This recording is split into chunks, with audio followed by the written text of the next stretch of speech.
क्या आपको पता है भगवान जगन्नाथ जी को खिचड़ी का प्रसाद क्यों लगता है? तो आइए हम जानते हैं।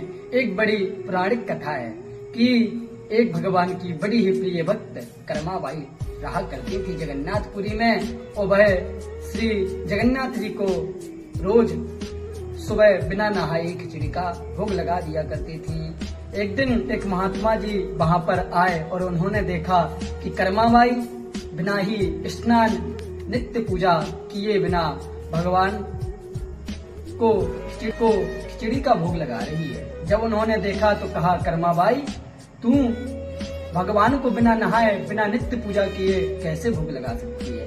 तो इस प्रकार महात्मा जी ने कहा। कर्माबाई दूसरे दिन से नित्य पूजा करने लगी और वहां पर जगन्नाथ भगवान जी वहां पर आए और कहने लगी, मैया मेरे लिए खिचड़ी का भोग दीजिए, मेरे को भूख लगी है। लेकिन मैया ने कहा अभी मैं नहा रही हूँ। उसके बाद फिर बोला तो उन्होंने कहा मैं अभी रसोई साफ कर रही हूँ। ऐसे ही भगवान ने तीसरी बार आवाज दी और वहां पर माँ आई और उनके लिए भोग दिया। तो भगवान जी ने जल्दी जल्दी भोजन कर वह मंदिर चले गए।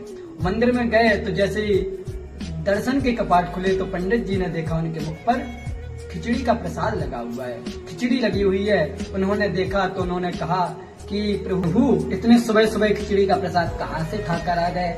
भगवान ने कहा कि पुजारी जी यह खिचड़ी का प्रसाद एक हमारी भक्त कर्माबाई खिलाती हैं।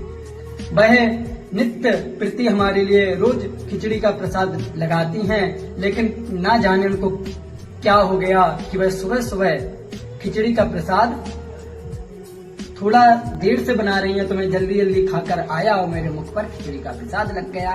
ऐसा सुनकर वह समझ गए भगवान की एक महात्मा जी का कारण है। तो उन्होंने कहा पुजारी जी से कि जाइए उनके घर पर एक महात्मा जी ठहरे हुए हैं, तो उनको बताइए कि भगवान भाव के भूखे हैं, 56 भोग के नहीं। यह सुनकर महात्मा जी घबरा गए, डर गए और कर्माबाई से कहा कि हम महात्मा लोग तो नित्य कर्म ही जानते हैं, पूजा पाठ ही जानते हैं, भगवान तो भाव के भूखे रहते हैं, इसलिए